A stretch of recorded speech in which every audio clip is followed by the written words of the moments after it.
Welcome to the GeniusLab Podcast. I'm so excited to be back on the mic, making things happen and helping you realize your greatness, because that's what we do here at the GeniusLab. We are fortunate today to have Bill Edson. Now, Bill and I met in a very precarious situation that was completely out of my comfort zone, and he has turned out to be one of the most magnificent human beings I've ever met. And as a matter of fact, he is featured on Hear the Hope Heroes for the month of April and May. And so we wrote a song about his story. He contacted me about, hey, what's a songwriting thing? And I said, it's a story. You're a master storyteller. So send me your story. And so he sent me a story and we bounced it back and forth and came up with a great song. And I'm like, dude, you got to be on the podcast and share your greatness with us. And so, Bill, thank you so much for being here. Listen, it's so much my pleasure. We've talked on the phone a lot, but we haven't really seen each other. Well, this is as close to face as we've come since we met. It's been 5 years, Toby. Oh my God. Time flies when you're having fun, huh? It has been 5 years. And I have to say, I think if it wasn't for that time, during that weekend that we were together, I don't know if we would have ever met, because I think, naturally we're kind of on opposite ends of the ideology spectrum, I think. Yeah, for sure. But I think we make a great model because we don't let that interfere with our relationship. Right. As I wish the rest of, many of folks in America could just get over the fact that everyone has their opinions. And in fact, our opinions, I think, are very similar. We just look at them in different viewpoints. Hey, it's totally right. I have a client who's very vocal about their point of view and always wants to point out that we differ. And I'm like, yeah, actually, we don't differ at all. I said, it's kind of interesting. Just because I don't like the people that you support doesn't mean I like the other guys. Right. But there's these assumptions that go on. And I think that, one of the things you gave me one of the greatest compliments that I've ever had on Drum Church. And it was a couple of years ago when the shit was hitting the fan and people were going bonker crazy. And you said, I just want to tell you how much I appreciate you've never used this as a political platform.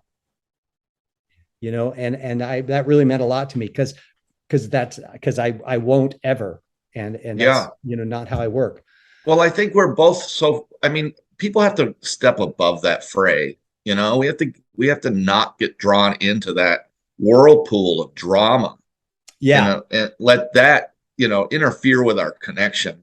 Because honestly, it would be okay if we differed. It'd be okay if we argued. But when you start losing respect for each other, that's when it just gets out of hand, right? You can still love someone just because you don't agree with what they're doing or what they believe in.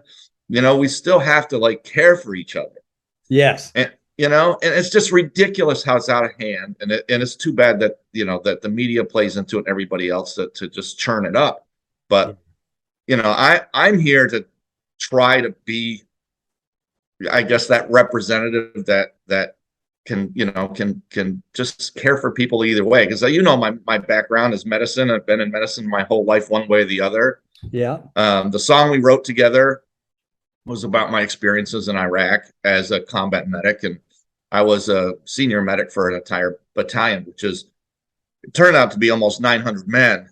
Holy and smokes. Yeah, I had 50 plus medics underneath me, and we were, serving the certain region of within Ramadi, Iraq, and providing care. We did over 5,000 combat missions in about a year's time. Wow. Not to mention taking care of, doing wellness health, for our troops just to keep them, in the fight more or less. Wow. So, and that was such a profound time in my life. I learned so many lessons. And now since then, that's 17 years ago when I got home. I think of it every day and I learn from it every day. It correlates with so much of what I'm trying to do, just, making a difference. And, sometimes those lessons come out, even new ones come from that experience, even today. And I think even from writing the song together, it makes me reflect and realize, how impactful that experience is and how you can use it, to make this place a better place. Yeah. Well, I love the last verse. It was funny when Bill and I were structuring the song, I said, okay, so here's where you started. Here's how you got messed up, and here's how you got better. And he's like, well, we also need to do a wrap up verse. We need a fourth verse because that's really what keeps going. And it was really great because it wasn't a traditional songwriting pattern, but it was absolutely a verse that made the song. Because I felt like your core. I'm sorry. Sorry. It's good. I think we have a little delay. Yeah. But I felt that was right. I think you're absolutely right. I think it helped wrap it up in a way that shows. To me, it just made sense. It made the song a little longer, though, and I don't know if I like the length of it being longer, but it does make sense within the realm of the story. So far, everybody that's heard the song is blown away by it, and not one person has said, it kind of drags on. Because I'm when I send it out to my music people, I'm asking for criticism. I'm like, how can we make it better? I never look at how good a project is. I look at, is there any way we can make it better?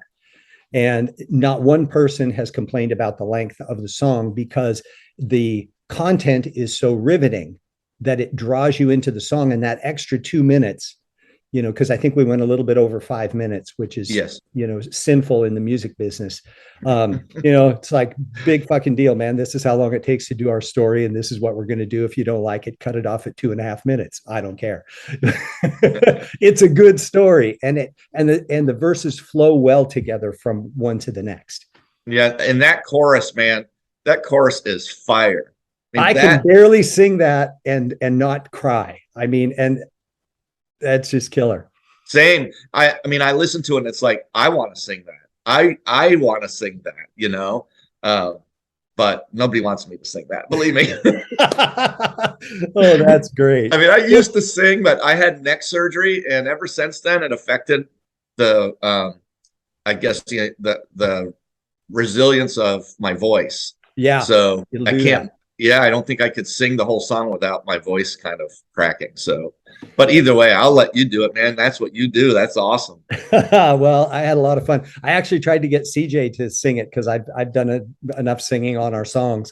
And he's like, I tried to lay it down, but he said, your voice is the voice for that song. And so that's awesome. That's how we did it. That's meant to be. In addition to being a songwriter now and a coach and a leader, really, someone who doesn't just teach leadership, but who leads by example.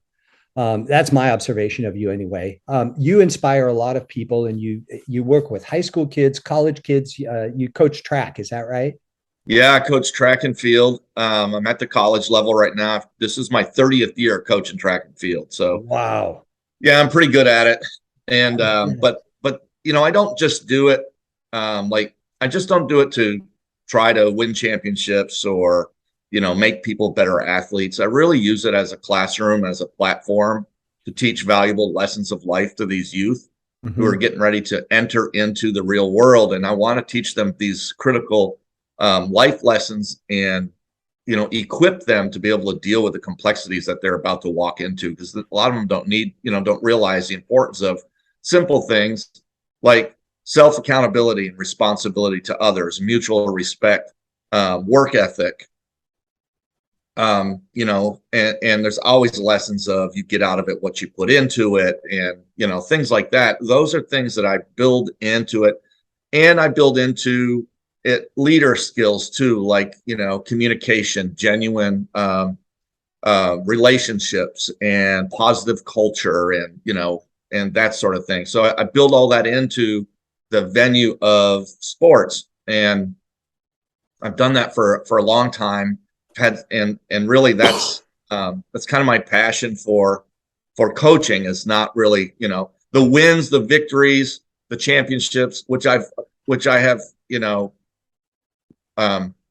I guess I've reached all those, results. But those are just byproducts of doing it for the right reason, and, putting all those things and having kids realize, and I say kids, and they're young adults really, and some of them are adults, Yeah. Yeah. and now in the college level, um, but they'll realize that, it's not about the superficial ending of receiving a medal that where the value is. Yes. And then so they can come out of there. Really, what I want to do is create better human beings and prepare them for life. You and I have the same mission, helping people realize their greatness, right? Yeah. In different ways. I have a friend in Park City when I lived there. She was on the Olympic ski team for 13 years, longest stay of a female skier in Olympic history, or in U.S. Olympic history.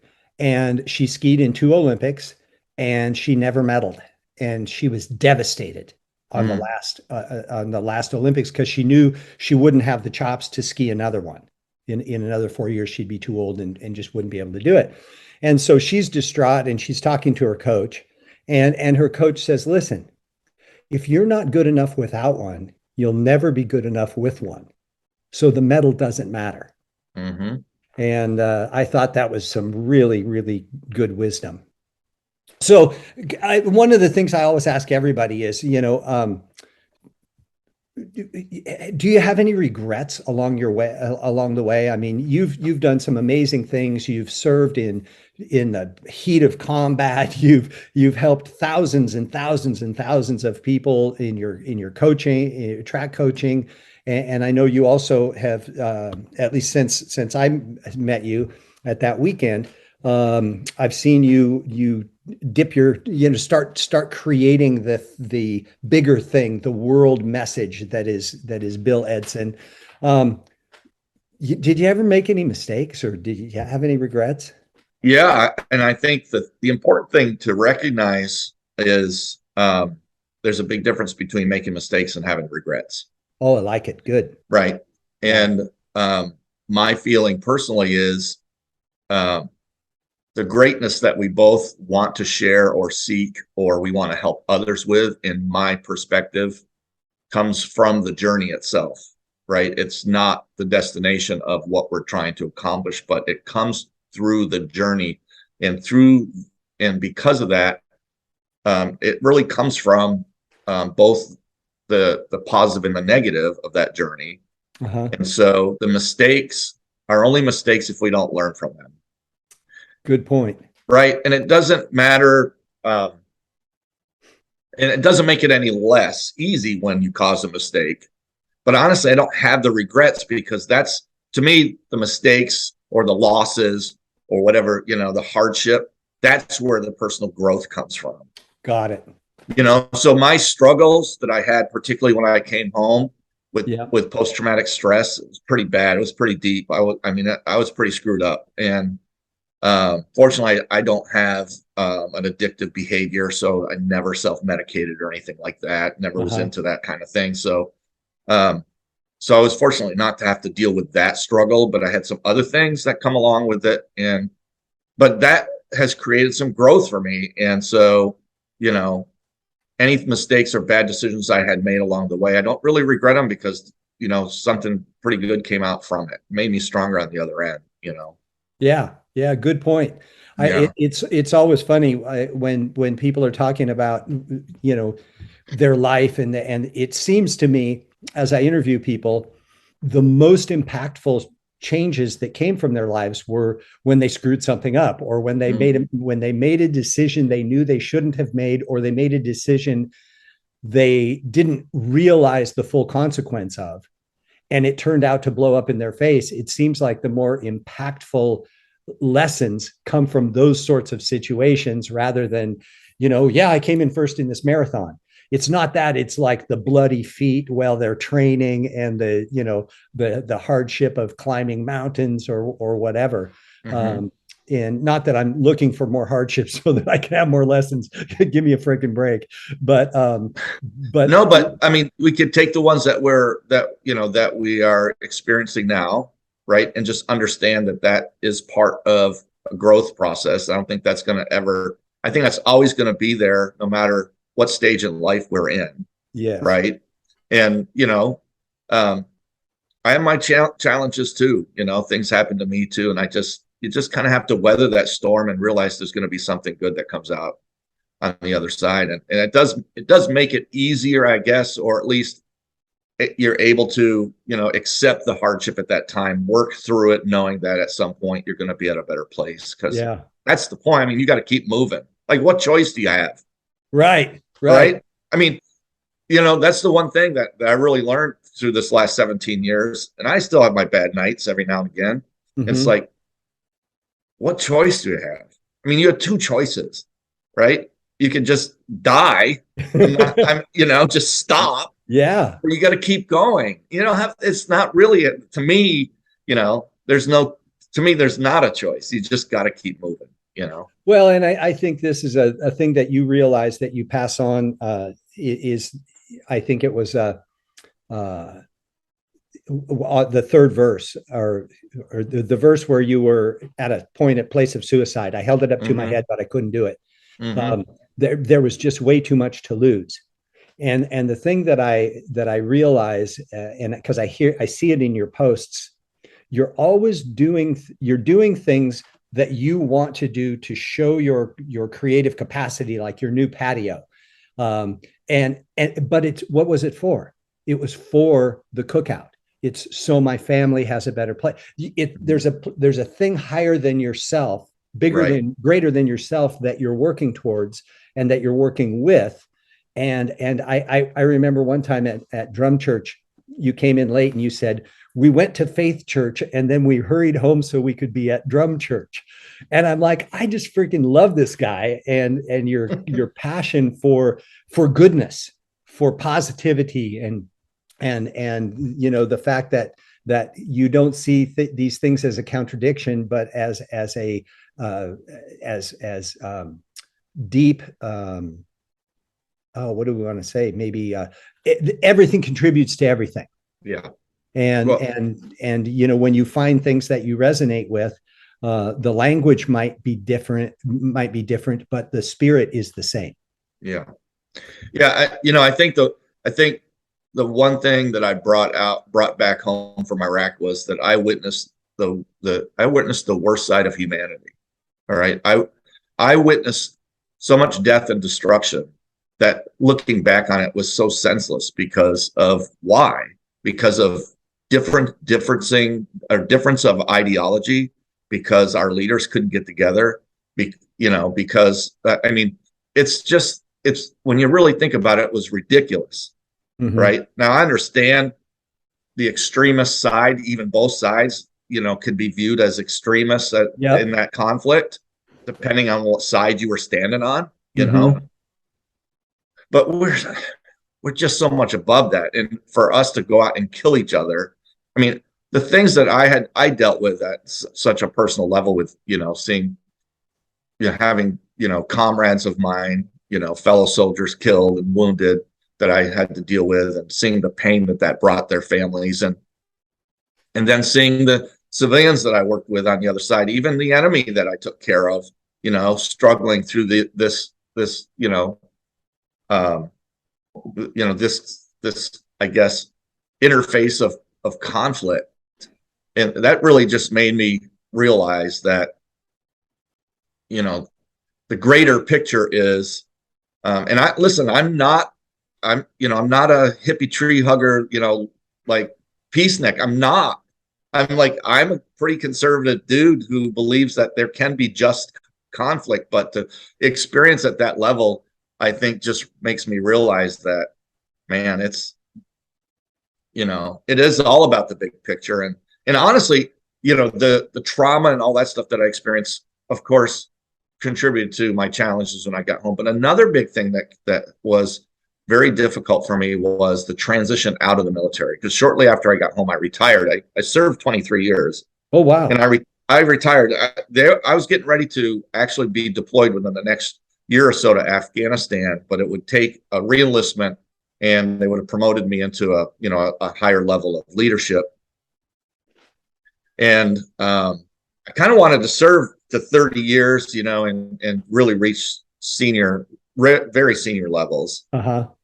And Carol, my wife, she was like, you could do that, but I'm not so sure our family can handle another deployment. I'm not so sure we're going to have a family when you get home. Uh-huh. And so, it wasn't a threat. It was just a statement. Yeah, I had a choice of reenlisting or retiring. And I went complete full circle in my military career. Did some unbelievable things, not just in Iraq, but throughout my career. And it owed me nothing, and I owed it nothing. But I owe my family everything. Yes. Yes. Right. So I retired. I absolutely have no regrets about it. I wonder what it would be like to be, at a higher level and do some of the things I wanted to do in my military career. But I owe it nothing, and it owes me nothing. It's a very profound experience, but what I had troubles with that at that point was I lost the sense of purpose that was greater than myself. Serving my country, and particularly the way I did, because when I was in Iraq, besides doing the medic thing, I was part of a mission that brought care to a family that was in the city of Ramadi, and we led a covert medical mission into this home, and I connected with this family and really got to understand, their side of things, and help save this mother's life over a span of 3 months, going in and taking care of her. It made me realize that, I was, and that in turn started, I guess, this cascade of really incredible things that led the early, it led the early movements of the city becoming, free again.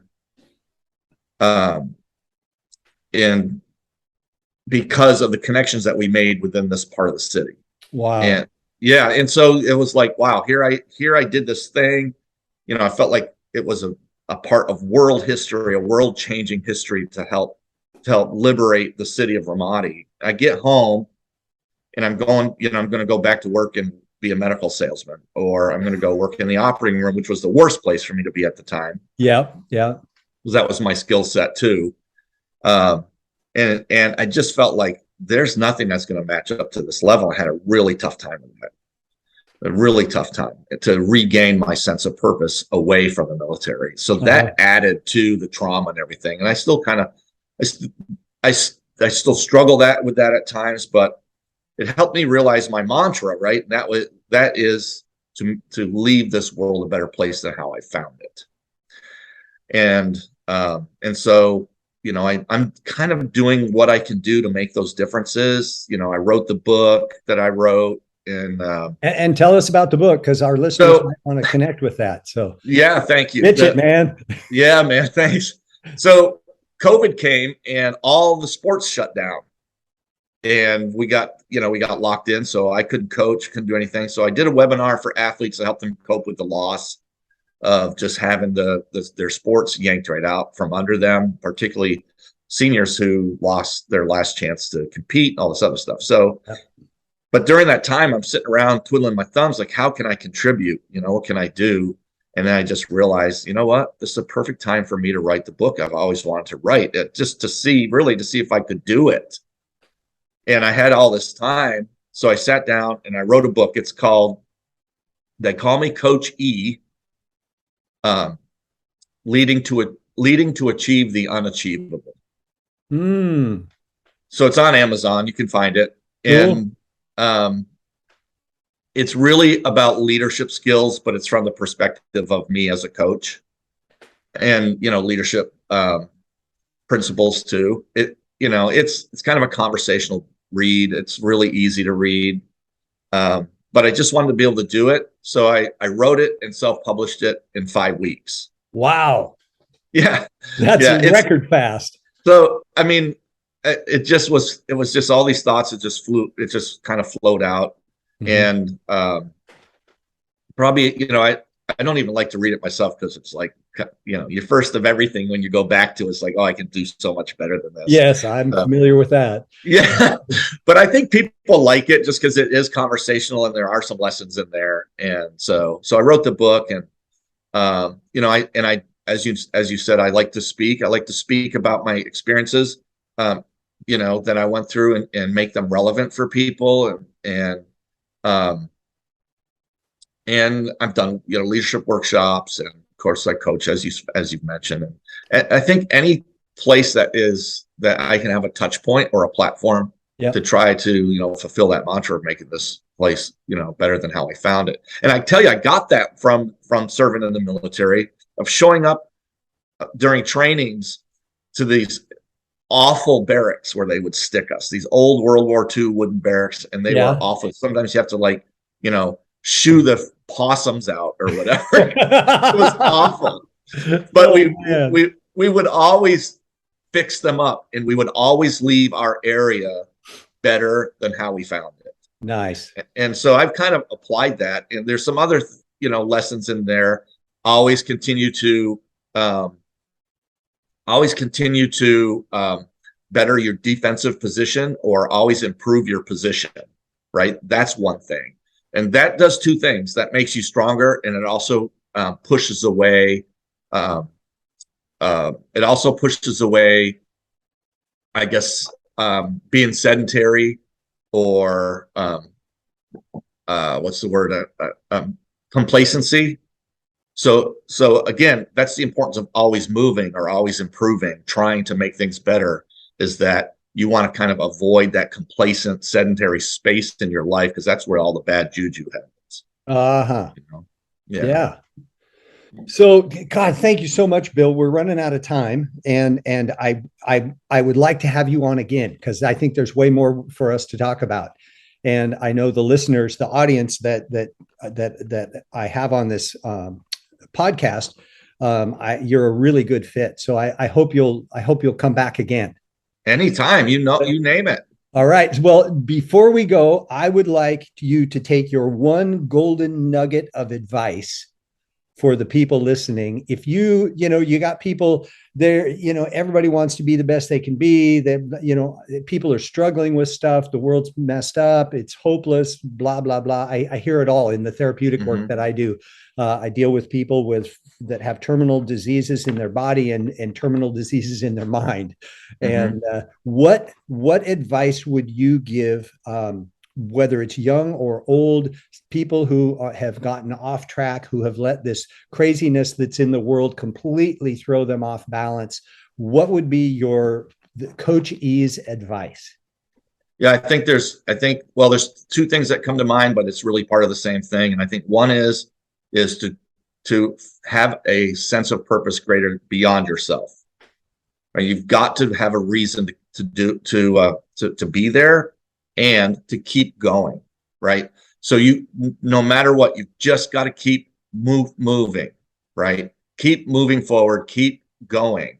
And if it's that greater purpose that drives you to take the next step, even if you feel like you're done and you just want to call it quits, you've got to keep moving, right? Nice. I think Winston Churchill said it. It said, if you're going through hell, just keep going. Because you're going to come out of it sooner or later. But you got to keep going. Got to keep moving, right? Good things come from movement. Beautiful.